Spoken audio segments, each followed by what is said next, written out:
شمایی که تو اپلدور زندگی میکنید احتمالاً هر روز از کنار این کانال رد میشید یا از روی پلایی که روی اون هست گذر میکنید.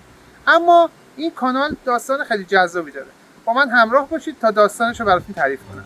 امروز کانال اپلدورن بیشتر شبیه یک مسیر آرام و تفریحیه. اما این آبراه روزگاری قلب تپنده اقتصاد این منطقه بوده. داستانی که به فرمان یک پادشاه آغاز شد.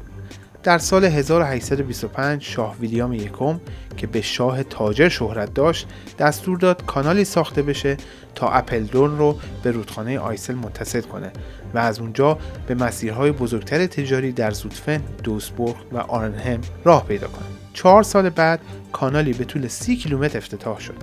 جاده آبی تازه‌ای که قرار بود آینده این منطقه کوچک رو تغییر بده. اینجا یه پرانتز باز کنم. فکر کنم همه شما در اپلدورن تمثال مبارک همایونی ویلیام اول رو دیده باشید، اما احتمالاً زیاد بهش توجه نکردید. سردیس وسط سنتروم متعلق به شاه تاجره. پس از این به بعد وقتی دیدیدش یادتون باشه که کانال اپلدورن به دستور ایشون ساخته شده. برگردیم به کانال. بعد از احداث کانال کشتی‌های باری پر از کاغذ، چوب، آجر و زغال و سنگ در این مسیر رفت و آمد می‌کردند. صنعت کاغذ اپلدورن رونق گرفت.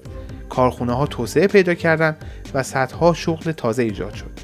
اپلدورن از یک روستای آروم کشاورزی به منطقه صنعتی و پر جنب و جوش بدل شد. باز اینجا یه پرانتز باز کنم. کمتر کسی میدونه که اپلدورن یکی از مراکز تاریخی صنعت کاغذ در هلند بوده. از قرن 17 رودخونه‌های کوچیک اطراف شهر انرژی لازم برای آسیاب‌های کاغذسازی رو فراهم می‌کردند. خانواده‌های محلی در این صنعت سرمایه‌گذاری کردند و کاغذهایی تولید شد که حتی در کتاب‌ها و اسناد مهم هلندی هم به کار می‌رفت. ساخت کانال در قرن 19 به این صنعت جون تازه‌ای بخشید و بازارهای بزرگتری را به روی اپلدورن گشود. کانال همچنین شاهد رویدادهای مهمی در جنگ جهانی دوم بوده. در تقاطع کانال با خیابون دونتر اتفاقات خیلی زیادی افتاده و از همونجا راه آزادی شهر از دست نیروهای آلمانی نازی باز شده.